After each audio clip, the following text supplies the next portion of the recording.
வணக்கம் ஜோதிட நண்பர்களே. ஏற்கனவே ராசியை பற்றின முழு விவரங்களையும் பார்த்தாச்சு. அதாவது ஒவ்வொரு ராசிக்குமே என்ன மாதிரியான குணாதிசயங்கள் இருக்கும், எந்த மாதிரியான வாழ்க்கை அமைப்பு இருக்கும், என்ன மாதிரியான உறவு முறைகள் இருக்கும் அப்படின்னு விளக்கமாகவே பார்த்தாச்சு. அதே போல் லக்ன விவரங்களையும் பார்த்தாச்சு. ராசி அமைப்பை போலவே லக்னத்திற்கும் ஒவ்வொரு விஷயங்களும் எப்படி இருக்கும் அப்படின்னு தனித்தனியாகவே சொல்லியிருக்கும். பார்க்காதவங்க டிஸ்கிரிப்ஷனில் லிங்க் இருக்கும், செக் பண்ணி பாருங்கள். இனி ராசி மற்றும் லக்னம் இது ரெண்டும் சேர்ந்த அமைப்பு எப்படி இருக்கும் அப்படிங்கிறத பற்றி பார்க்க போகிறோம்.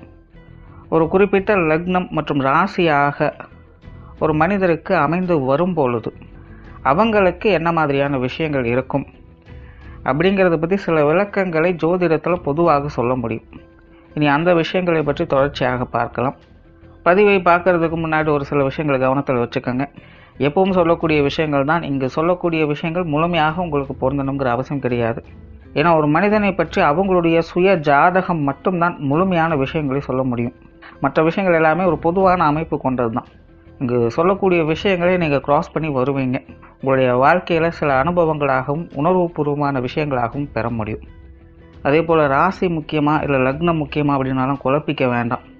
ராசி லக்னம் அப்படிங்கிறதெல்லாம் பார்த்திங்கன்னா ஒரு சில ஐடென்டிட்டி மட்டும்தான். ஜோதிட பலன்கள் எடுக்கிறதுக்காக பொதுவாக தெரிஞ்சிக்க வேண்டிய சில விஷயங்கள் அவ்வளோதான். மற்றபடி 9 கிரகங்கள் 12 கட்டம் 27 நட்சத்திரங்கள் கொண்ட ஒரு அமைப்பு தான் நமக்கு முழுமையாக முக்கியம். அதுதான் ஒவ்வொரு செகண்டும் நமக்கு தேவையான எல்லா விஷயங்களையும் தீர்மானிக்கிறது. அதனால் ராசி முக்கியமாக இல்லை லக்னம் முக்கியமாக அப்படின்னாலும் குழப்பிக்காதீங்க. நம்ம யாருன்னு கேட்டால் நம்மளுடைய பேரை எப்படி ஒரு அடையாளமாக சொல்கிறோமோ அந்த மாதிரி தான் நம்மளுடைய சுய ஜாதகத்திற்கு அடையாளமாக இந்த ராசியும் லக்னமும் அமைந்து வருது. மற்றபடி இங்கே எல்லாமே முக்கியம் அப்படிங்கிறத மனசில் வச்சுக்கோங்க.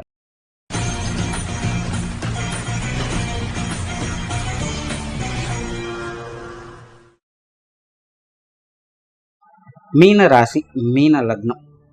இந்த மீன ராசி மீன லக்னத்தில் பிறந்தவங்க ரொம்பவுமே அமைதியானவர்கள், கலகலப்பான நபர்களாகவே இருப்பாங்க. பெரும்பாலும் இந்த ஏக ராசி ஏக லக்னத்தில் பிறந்தவங்க சுய மேம்பாட்டை அதிகம் விரும்பக்கூடியவங்களாக இருப்பாங்க. தான் உண்டு தான் வேலை உண்டுன்னு இருக்கக்கூடியவங்க. மற்றவங்களுடைய விஷயங்கள்ல அவ்வளோ சீக்கிரம் தலையிட மாட்டாங்க. சுதந்திர மனப்பான்மை உடையவங்களாக இருப்பாங்க. தனக்கு மிஞ்சின பிறகுதான் தானமும் தர்மமும் கான்செப்ட்ல அவங்க இருப்பாங்க. ஸோ அப்படி இந்த மீன ராசி மீன லக்னத்தில் பிறந்தவங்களுக்கும் இந்த நிலைகள் எல்லாம் பொருந்து செய்யும். அதே போல் இவங்களுக்கு இந்த மனதுக்கும் புத்திக்கும் பெருசாக வேற்றுமை அப்படிங்கிறது இருக்காது. இவங்க என்ன நினைக்கிறாங்களோ அதையே செயல்படுத்தக்கூடிய திறன் என்பது உங்களுக்கு உண்டு. சும்மா சொல்லொன்றும் செயலொன்றுமாகலாம் இவங்க இருக்க மாட்டாங்க. இவங்க நினைச்சதை செஞ்சிடுவாங்க. ரொம்பவுமே கலகலப்பான நபர்களாக இருப்பாங்க. பொறுப்புடைமை உணர்ந்து செயல்படக்கூடியவங்களாக இருப்பாங்க. ஒரு இயல்பான சுமூகமான வாழ்க்கையை விரும்பக்கூடியவங்களாக இருப்பாங்க. எல்லாத்தையுமே ரொம்பவுமே டேக் இட் ஈஸியாக எடுத்துக்கொள்ளக்கூடியவங்க. இனிமையாக பழகக்கூடிய குணம் இவங்களுக்கு உண்டு. வாழ்க்கையை வாழ்வதற்கே அப்படின்னு ரொம்பவுமே சுதந்திர மனப்பான்மையோடு செயல்படவே இவங்க விரும்புவாங்க. எப்பவுமே ஒரு சிரிச்ச முகத்தோடையே இருப்பாங்க.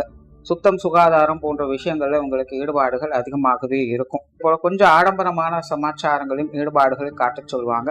அதே போல இந்த ஆன்மீக ரீதியான விஷயங்கள், கலை சம்பந்தப்பட்ட விஷயங்களும் இவங்களுக்கு ஈடுபாடுகள் அதிகமாகவே இருக்கும். பொழுதுபோக்கு விஷயங்கள்ல ஆர்வம் காட்டக்கூடியவங்களாக இருப்பாங்க. நிறைய வெளி இடங்களுக்கு போய் வரணுங்கிற எண்ணம் இவங்களுக்கு அதிகமாக இருக்கும். விருந்து விழாக்களில் பங்கெடுத்துக் கொள்வது, இல்லைன்னா இந்த சுற்றுலா போன்ற விஷயங்களை மேற்கொள்வது, இந்த மாதிரியான விஷயங்களை அதிகம் விரும்பக்கூடியவங்களாக இருப்பாங்க. கலை உணர்வு அதிகம் மிகுந்தவங்க. மீடியா துறைகள் சார்ந்த விஷயங்கள்ல விருப்பங்கள் அதிகமாக இருக்கும்.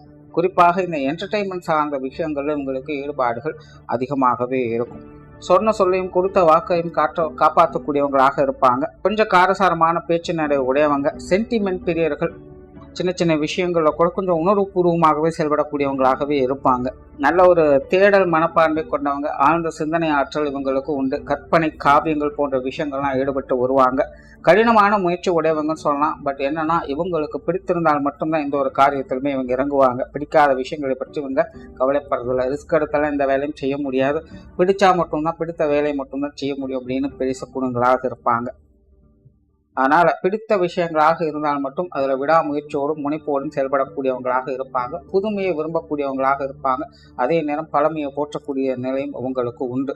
சொத்து சுகங்கள் மற்றும் வாகன ரீதியான விஷயங்கள்ல ஈடுபாடுகள் அதிகம் காட்டக்கூடியவங்களாக இருப்பாங்க. பெரும்பாலும் இவங்களை பொறுத்த வரைக்கும் ஒரு சுக சௌகரியமான வாழ்க்கை வாழணும் அப்படிங்கிற எண்ணம் அதிகமாகவே இருக்கும். ஒரு கம்ஃபர்ட் ஜோன்லயே தன்னை எப்பவும் வச்சுக்கணும் அப்படின்னு நினைக்கக்கூடியவங்களாக இருப்பாங்க. அது சார்ந்த விஷயங்கள் காரியங்களுக்கு அதிக ஈடுபாடுகளும் முக்கியத்துவம் கொடுக்கக்கூடியவங்களாக இருப்பாங்க. இந்த சொத்து சுகங்கள் வாகன ரீதியான விஷயங்கள் நல்ல ஆடம்பரமான சமாச்சாரங்கள்ல இவங்களுக்கு ஈடுபாடுகளும் அனுகூலங்களும் அதிகமாகவே இருக்கும் அப்படின்னே சொல்லலாம். அந்த பொருளாதாரம் சார்ந்த விஷயங்கள்ல மதிப்பு மரியாதை கௌரவம் சார்ந்த விஷயங்களுக்கு அதிக முக்கியத்துவம் கொடுப்பாங்க. அதாவது வெறுமனே அதை காசு பணமாக மட்டும் நினைக்காமல் காசு பணம் தான் எல்லா விஷயங்களும் செய்யுது அப்படிங்கிற அதனுடைய முக்கியத்துவத்தை புரிந்து அதன் மூலமாக தன்னை நிலைநிறுத்திக் கொள்ளவும் பார்க்க செய்வாங்க. பொது விஷயங்கள் காரியங்கள்ல அளவான ஈடுபாடுகளே இருக்கும். ஏன்னா நார்மலாகவே இங்கே இயற்கையாகவே மற்றவங்களுடைய விஷயங்கள் காரியங்கள் அவ்வளோ சீக்கிரம் தலையிட மாட்டாங்க. ஆனால் மற்றவங்களுடைய பார்வையில இருந்து மற்றவங்க இவங்களுடைய தேவைகளை அணுகி வரக்கூடிய நிலைகள் அதிகமாக இருக்கும். அதாவது எந்த ஒரு விஷயங்கள் காரியத்துக்கும் இவங்க மற்றவங்களை தேடி போக மாட்டாங்க. ஆனால் மற்றவங்க இவங்களை தேடி வரக்கூடிய நிலைகள் அதிகமாக இருக்கும். அதன் காரணமாக இந்த வெளி விஷயங்கள் காரியங்கள் பொது விஷயங்கள் காரியங்கள் ஒரு அளவான ஈடுபாடுகள் அப்படிங்கிறது தனிப்பட்ட முறையில் இருந்துகிட்டே இருக்கும். சுய ஜாதக ரீதியாக கிரக அமைப்புகள் நல்லபடியாக இருக்கும் பட்சத்துல பேரும் புகழோடு மற்றவங்களுடைய பார்வையில ஒரு பெரிய மனிதர்களாக இவங்களால சீரும் சிறப்பும் மிக்க ஒரு வாழ்க்கையை வாழ முடியும். பட் அதுவே சுய ஜாதக ரீதியாக கிரக அமைப்புகள் சரியில்லை அப்படிங்கிற பட்சத்துல மற்றவங்களுடைய பார்வையில இவங்க சுயநலவாதிகளாக மாற ஆரம்பிச்சிருவாங்க. அதாவது தனிப்பட்ட முறையில இவங்க அப்படித்தான் அப்படிங்கிறதெல்லாம் கிடையாது.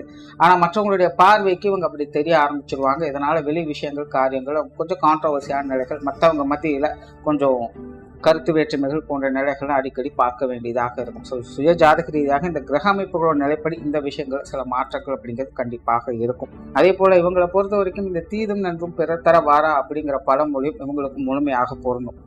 இவங்களோட வாழ்க்கையை பொறுத்த வரைக்கும் என்ன விஷயங்கள் நடந்தாலும் அதற்கு முழு பொறுப்பாளிகள் இவங்க மட்டும்தான். நல்லது நடந்தாலும் சரி கெட்டது நடந்தாலும் சரி அது இவங்களால தான் இருக்கும். மற்றவங்களை குறை சொல்றதுனால இவங்களுக்கு எந்த ஒரு பிரயோஜனம் இருக்க போறது இல்லை.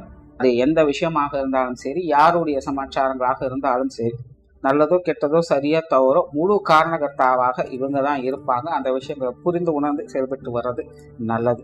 ஆன்மீக விஷயங்கள் ஈடுபாடுகள் இருக்கும். பட் ரொம்பவுமே அதிக அளவில் இன்வால்மெண்ட் அப்படின்னு பார்க்க முடியாது. ஓரளவுக்கு இந்த விஷயங்கள் ஈடுபாடுகளை காட்டுவாங்க. ஜென்ரலாக பார்த்தீங்கன்னா இந்த மீன ராசி மீன லக்னக்காரங்க ஆன்மீக சமாச்சாரங்கள் ஈடுபாடுகளை இவங்க காட்ட செய்வாங்க. பட் ராசியும் லக்னம் ஒன்றாக அமையும் பொழுது ரொம்பவுமே ப்ராக்டிக்கலான விஷயங்கள் ஈடுபடுவாங்க. இந்த பரம்பரை விஷயங்கள் இல்லை இந்த மூட நம்பிக்கை சார்ந்த விஷயங்கள் இல்லை மற்றவங்க சொல்றாங்க அப்படிங்கிறதுக்காக ஒரு விஷயத்தை செய்யுது இந்த மாதிரியான விஷயங்கள்லாம் உங்களுக்கு பெருசாக ஈடுபாடுகள் இருக்கா. இந்த ஆன்மீக சமாச்சாரங்கள் ரொம்பவுமே ப்ராக்டிக்கலாக இருக்கக்கூடிய விஷயங்களை அணுகக்கூடியவங்களாக இருப்பாங்க. ஸோ இந்த ஆன்மீக சமாச்சாரங்கள் அளவான ஈடுபாடுகள் அப்படிங்கிறது இருக்கும். பிரயாண விஷயங்கள்ல விருப்பங்கள் அதிகமாக இருக்கும். பிரயாண விஷயங்களை விரும்பக்கூடியவங்களாகவும் ரசிக்கக்கூடியவங்களாகவும் இருந்து வருவாங்க. நிறைய பிரயாணங்களை செய்யக்கூடிய அமைப்புகளும் இவங்களுக்கு உண்டு. காரியங்கள் மற்றும் செயல்பாடுகள் வகையில் சுகப்பிரியர்களாக இருப்பாங்க. இவங்க அறக்க பறக்க எந்த ஒரு விஷயங்கள் காரியங்களும் ஈடுபடக்கூடியவங்க அல்ல. ஆழ்ந்த சிந்தனைகள் பிறகுதான் எந்த ஒரு காரியத்திலுமே இவங்க இறங்குவாங்க. ரிஸ்க் எடுக்கும் தயாராக இருப்பாங்க. பட் இருந்தாலுமே ஆரம்பத்தில் சொன்ன மாதிரி இவங்களுக்கு பிடித்திருந்தால் மட்டும்தான் அந்த காரியத்தில் ஈடுபடுவாங்க. அதே போல எந்த ஒரு காரியம் செய்தாலும் அது ஒரு கம்ஃபர்ட் ஜோன்லயே அமைச்சுக்குவாங்க. ஒரு பக்காவான ஒரு பிளானிங் அண்ட் எக்ஸிக்யூஷனோட தான் இருப்பாங்க. யாருக்கு என்ன வேலை கொடுக்கணும் யாருக்கு என்ன வேலை செய்யணும் அப்படிங்கிற விஷயங்கள்லாம் அறிந்து உணர்ந்து செயல்படக்கூடியவங்களாகவே இருப்பாங்க. ஸோ ஒரு காரிய ரீதியான விஷயங்களை ரொம்பவுமே பெக்யூலியராகவும் சுகப்பிரியர்களாகவுமே இவங்க இருப்பாங்க. குடும்ப விஷயங்கள் காரியங்களை பொறுத்த வரைக்கும் நார்மலாகவே இது ஒரு அளவான அமைப்புகள் தான். ஏன்னா ஜென்ரலாகவே குடும்ப விஷயங்கள் காரியங்கள் ஈடுபாடுகள் அப்படிங்கிறது உங்களுக்கு கொஞ்சம் குறைவு. ஆனா குடும்ப உறவுகளுடைய அரவணைப்புகளும் முழுமையாக பெற்றிருப்பாங்க. அதாவது இவங்க மற்றவங்களுக்காக செய்யறாங்களோடையும் மற்றவங்க இவங்களுக்காக எல்லா விஷயங்கள் காரியங்களையும் அவங்க கடமைகளை கரெக்டா செஞ்சுட்டு போகக்கூடிய நிலைகள் அப்படிங்கிறது இருக்கும். அதனால குடும்ப உறவுகளுடைய அனுசரணையும் அரவணைப்பையும் இயல்பாகவே பெறக்கூடிய நிலைகள் இருக்கிறதுனால இந்த குடும்ப வாழ்க்கையில் ஒரு அளவான ஈடுபாடுகள் அப்படிங்கிறது இருந்துகிட்டே இருக்கும். பட் குடும்ப உறவுகளுக்குள்ள கொஞ்சம் இந்த காரசாரமான விவாதங்கள் அப்படிங்கிறது தவிர்க்க முடியாது. கொஞ்சம் ஏட்டிக் போட்டியான சமாச்சாரங்கள் விவாதங்கள் போன்ற விஷயங்கள் அவ்வப்போது வந்துகிட்டே தான் இருக்கும். இருந்தாலுமே குடும்ப மரியாதை குடும்ப கௌரவத்தை போற்றக்கூடியவங்களாக இருப்பாங்க. அதே போல குடும்பத்தை விட்டு கொடுக்காதவர்களாகவும் இருந்து வருவாங்க. குடும்ப கௌரவத்துக்கு எந்த பங்கம் வரக்கூடிய நிலைகள்ல இவங்க தவிர்த்து கொண்டு தான் வருவாங்க. வெளி இடங்கள்ல ஒரு மதிப்பு மரியாதை மிக்க ஒரு குடும்ப வாழ்க்கையை இவங்க பேணக்கூடியவங்களாக இருப்பாங்க. ஸோ ஜென்ரலாகவே பார்த்தீங்கன்னா குடும்ப விஷயங்கள் காரியங்களில் ஈடுபாடுகள் அப்படிங்கிறது குறைவு. ஆனால் அனுசரணையும் அரவணைப்பையும் பெற்றிருப்பாங்க. வேற்று மனிதர்கிட்ட அதை விட்டு கொடுக்காதவர்களாகவும் இவங்க இருந்து வருவாங்க. பெற்றோர்கள் சார்ந்த விஷயங்கள் நார்மலாகவே இது கொஞ்சம் சாதகமான அமைப்புன்னு சொல்லலாம். ஆரம்பத்தில் சொன்ன மாதிரி குடும்பத்தாருடைய அரவணைப்பு முழுமையாகவே இவங்களுக்கு இருக்கும். அந்த வகையில் தாயாகட்டும் தந்தையாகட்டும் இவங்களுடைய விஷயங்கள் காரியங்கள் அதிக முனைப்போடு இருந்து வருவாங்க. தாய் இவங்களுடைய விஷயங்கள் காரியங்களுக்கு ரொம்பவுமே உறுதுணையாக இருப்பாங்க. தந்தை இவங்க மேலே ரொம்பவுமே அன்பு வைத்துக்கக்கூடியவங்களாக இருப்பாங்க. பட் என்னன்னா இந்த சென்டிமெண்ட் சார்ந்த விஷயங்கள் அவ்வப்போது அடி வாங்குவாங்க. கடமையை பலனை எதிர்பாராது அப்படிங்கிற மாதிரி பெற்றோர்களுடைய அனுசரணையான அரவணைப்பை முழுமையாக பெற்றிருப்பாங்க. அந்தந்த வயது நிலைக்கேற்ப அவங்களுடைய விஷயங்கள் காரியங்கள் உங்களுக்கு சாதகமாகவே இருந்துகிட்டு இருக்கும். பட் வாழ்க்கையில் ஒரு சில காலகட்டங்களில் இவங்க மூலமாக பெற்றோர்களுக்கு சில சங்கடங்கள் அப்படிங்கிறது வந்து போயிட்டு இருக்கும். ஸோ அந்த நிலைகளில் பெற்றோர்களுடைய உறவுமுறைகளை சின்ன சின்ன சங்கடங்கள் அப்படிங்கிறது தவிர்க்க முடியாததாகவே இருக்கும். அது இவங்களை நினைத்தோ அல்லது இவங்களுடைய நிலையை நினைத்தோ வருத்தக்கூடிய அமைப்புகள் அவங்களுடைய பெற்றோர்களுக்கு சில காலகட்டங்கள் அப்படிங்கிறது இருந்துகிட்டு இருக்கும். மற்றபடி பெற்றோர்கள் சார்ந்த விஷயங்கள் இவங்களுக்கு சாதகமான நிலைகள் தான் இருக்கும். சுருக்கமாக சொன்னால் இவங்க பெற்றோர்களுக்காக கடமையை செய்கிறாங்களோ இல்லையோ அவங்களுடைய பெற்றோர்கள் இவங்களுக்காக கடமைகளை கரெக்டாக செஞ்சுட்டு வந்துடுவாங்க. உடன்பிறப்புகள் சார்ந்த விஷயங்கள் இதுவும் பார்த்தீங்கன்னா ஓரளவு கன்சர்னியான நிலைகள் இருக்கும். குறிப்பாக இளைய உடன்பிறப்புகள் சார்ந்த விஷயங்கள் ரொம்பவுமே சப்போர்ட்ஃபுல்லாக இருக்கும். மூத்த உடன்பிறப்புகள் வகையில் கொஞ்சம் காரசாரமான நிலைகள் அதிகமாக இருக்கும். நிறைய விஷயங்கள் கொஞ்சம் பட்டும்படாமல் தொடாமல் தான் இருந்து வருவாங்க. இதுவும் பார்த்தீங்கன்னா வயது நிலைக்கேற்ப அந்தந்த உறவு முறை சார்ந்த விஷயங்களோட சாதகமான அமைப்புகளை எதிர்பார்க்கலாம். ஜெனரலாகவே இளைய உடன்பிறப்புகள் சம்பந்தப்பட்ட விஷயங்கள் அனுசரணையான நிலைகளை பெற்றிருக்கு. மூத்த உடன்பிறப்புகள் வகையில் கொஞ்சம் கவனம் தேவை. திருமண வாழ்க்கை கணவன் மனைவி உறவுகளை பொறுத்தவரைக்கும் சாதகமான அமைப்பு அப்படின்னு சொல்லலாம். நார்மலாகவே இவங்களுக்கு அந்தந்த வயது நிலைக்கேற்ப அவங்களுடைய தேவைகள் பூர்த்தி ஆகிட்டு இருக்கும். ஸோ இந்த திருமண வாழ்க்கை மற்ற விஷயங்கள் எல்லாமே பார்த்தீங்கன்னா இவங்களுக்கு ஒரு சரியான நிலைகளில் தான் இருக்குது. தன்னை நேசிக்கக்கூடிய ஒரு வாழ்க்கை துணை கிடைக்க பெற்றவங்களாகவே இருப்பாங்க. பட் ஆரம்பத்திலே சொல்லுவாங்க இந்த தீதும் நன்றும் பிறத்தரவாரா அப்படிங்கிற நிலை இந்த திருமண வாழ்க்கையிலையும் பொருந்தும். அதாவது நல்லதுக்கும் கெட்டதுக்கும் ஒரு நூல் அளவு தான் வித்தியாசம்னு சொல்லுவாங்க. அந்த மாதிரி தான் கொஞ்சம் ஏமாந்தா தேவையில்லாத பழிப்பாவங்கள் இவங்க மேலே விலகவும் செய்யும். ஸோ இதெல்லாம் கொஞ்சம் கேர்ஃபுல்லாக டீல் பண்ண வேண்டியதாக இருக்கும். ஏன்னா இவங்களுடைய வாழ்க்கை நிலையை அப்படிதான் பொதுவான வகையில் மற்றவங்களை குறை சொல்றதுனால எந்த ஒரு பிரயோஜனம் இருக்க போறது இல்லை. நல்லதோ கெட்டதோ அதுக்கு முழு காரணகர்த்தா இவங்க தான் இருப்பாங்க. ஸோ அந்த வகையில் இந்த திருமண வாழ்க்கையும் பார்த்தீங்கன்னா கிட்டத்தட்ட அப்படிதான். பட் இயல்பாகவே பார்த்தீங்கன்னா இந்த ராசி லக்னங்களில் பிறந்தவங்களுக்கு ஒரு அரிசனையான வாழ்க்கை துணை கிடைக்க பெற்றவங்களாக தான் இருப்பாங்க. குறிப்பாக தன்னை விரும்பக்கூடிய ஒரு வாழ்க்கை துணை கிடைக்க பெறவங்களாக இருப்பாங்க. ஸோ அதை காப்பாற்றக்கூடிய பொறுப்புகள் அப்படிங்கிறது இவங்களுக்கு உண்டு. சில காலகட்டங்களில் சில கிரக அமைப்புகளால் இந்த திருமண உறவுகளுக்குள்ள சங்கடங்கள் அப்படிங்கிறது தவிர்க்க முடியாததாக இருக்கும். அந்த நிலைகளில் ஒருத்தருக்கு ஒருத்தர் மாறி மாறி அவங்க மேலே குறை சொல்லிக்கிட்டு இருப்பாங்க. ஸோ இந்த மாதிரியான விஷயங்களை தான் இவங்க தவிர்க்க வேண்டியதாக இருக்கும். மற்றபடி திருமண வாழ்க்கை அப்படிங்கிறது உங்களுக்கு சீரும் சிறப்பும் மிக்க வகையில் தான் அமையுது. சுய ஜாதக ரீதியாக கிரக அமைப்புகள் நல்லபடியாக இருந்துருச்சு அப்படின்னா இடையில வரக்கூடிய இந்த மாதிரியான மன சங்கடங்கள் இருந்தாலுமே அதை சமாளித்து மீண்டும் ஒற்றுமையோடு வாழக்கூடிய திறன் பெற்றவங்களாக இருப்பாங்க. பட் சுய ஜாதக ரீதியாக கிரகம் சரியில்லை அப்படிங்கிற பட்சத்தில் திருமண வாழ்க்கையில் விரிசல்கள் அப்படிங்கிறது கண்டிப்பாக இருந்துட்டு தான் இருக்கும். அதற்கும் முக்கிய காரணகர்த்தாவாக இவங்க தான் இருப்பாங்க. பொறுப்புகள் அப்படிங்கிறது இவங்க மேலே தான் விலகும். ஸோ அதையெல்லாம் பார்த்து அனுசரித்து போய்க்கிறது நல்லது. அண்ட் காதல் சார்ந்த விஷயங்களில் ஈடுபாடுகளை காட்டக்கூடியவங்க தான் 50-50 சான்சஸில் இந்த காதல் திருமணங்கள் கைகூடுவதற்கும் வாய்ப்புகள் அதிகமாகவே இருக்குது. குழந்தைகள் சம்பந்தப்பட்ட விஷயங்களில் சாதகமான ஒரு அமைப்புகளை எதிர்பார்க்கலாம். நார்மலாகவே இந்த ராசி லக்னங்களில் பிறந்தவங்களுக்கு குழந்தைகளுடைய விஷயங்கள் காரியங்கள் அதிக ஈடுபாடுகள் அப்படிங்கிறது இருக்கும். குழந்தைகளுடைய தேவைகளை பார்த்து செய்து வருவாங்க. குழந்தைகளுடைய காரியங்களுக்கு அதிக முக்கியத்துவம் கொடுத்து வருவாங்க. தன்னை போலவே தன்னுடைய குழந்தையும் பாவிக்கக்கூடிய அமைப்புகள் இவங்களுக்கு உண்டு. அதனால் குழந்தைகளோட விஷயங்கள் வரும்போது ஒவ்வொரு விஷயமே கொஞ்சம் பார்த்து செய்யக்கூடிய நிலைகள் என்பது இவங்களுக்கு இருக்கு. குணாதிசய வகையில் இவங்களும் இவங்களோட குழந்தைகளும் கிட்டத்தட்ட ஒரே மாதிரியான அமைப்புகளை பெற்றவங்களாகவே இருப்பாங்க. ஆனால் இவங்களோட குழந்தைகளுக்கு பிரயாண விஷயங்கள் அப்படிங்கிறது ஈடுபாடுகள் அதிகமாக இருக்கும். ரொம்பவுமே ஒரு கம்ஃபர்ட் ஜோனை அதிகம் விரும்பக்கூடியவங்களாக இருப்பாங்க. சுகப்பிரியர்களாகவும் ஆடம்பர வாழ்க்கையை விரும்பக்கூடியவங்களாகவும் அவங்க இருந்து வருவாங்க. சிலருக்கு இந்த ஆன்மீக விஷயங்கள் ஈடுபாடுகள் அப்படிங்கிறதும் இருந்துகிட்டு இருக்கும். உற்றார் உறவினர்கள் நண்பர்கள் சார்ந்த விஷயங்கள் பெரும்பாலும் இது கொஞ்சம் கான்ட்ரவர்சியான நிலைகளாக தான் இருக்கும். ஜென்ரலாகவே இந்த ராசி லக்னங்களில் பிறந்தவங்களுக்கு பார்த்தீங்கன்னா இந்த நண்பர்கள் சார்ந்த விஷயங்கள் உறவினர்கள் சார்ந்த விஷயங்கள்லாம் சரி தவறு அப்படின்னு பிரித்து பார்க்க முடியாத நிலைகளில் சூழ்நிலைக்கு தகுந்த மாதிரி மாறிக்கொண்டே தான் இருக்கும். சூழ்நிலைக்கு தகுந்த மாதிரி நல்லவங்க கெட்டவங்களாகவும் மாறுவாங்க, கெட்டவங்க நல்லவங்களாகவும் மாறுவாங்க. ஸோ இது இப்படித்தான் அப்படின்னு ஜட்ஜ்மெண்ட் பண்ணவே முடியாது. சூழ்நிலைக்கு தகுந்த மாதிரி அது எப்படி இருக்கோ அனுசரித்து போக வேண்டியதாக தான் இருக்கும். அந்தந்த நேர காலகட்டங்களுக்கு யார் ஒத்து வராங்களோ அவங்கள அனுசரிச்சுக்கிறது நல்லது. ஆகாதவங்களை விட்டு கொஞ்சம் விலகி இருக்கிறது நல்லது. மற்றபடி இது இப்படி தான் அப்படிதான் சொல்லிட்டு ரொம்பவுமே தீவிரமாக அவங்க மேலே ஏதாவது ஒரு சங்கடத்தை வளர்த்து கொண்டிருந்தால் அது கடைசி வரைக்கும் அது அப்படியே தான் இருக்கும். பெருசாக எந்த ஒரு பிரயோஜனமும் இருக்காது. ஸோ ஜென்ரலாகவே உறவினர்கள் நண்பர்கள் சார்ந்த விஷயங்கள்லாம் பட்டும்படாமலும் தொட்டும்படாமலும் தான் அவங்களுக்கு இருந்துகிட்டு இருக்கும். தொழில் வேலை உத்தியோகம் சார்ந்த விஷயங்கள் நார்மலாகவே இது ஒரு அளவான அமைப்புகள் அப்படின்னு சொல்லலாம்.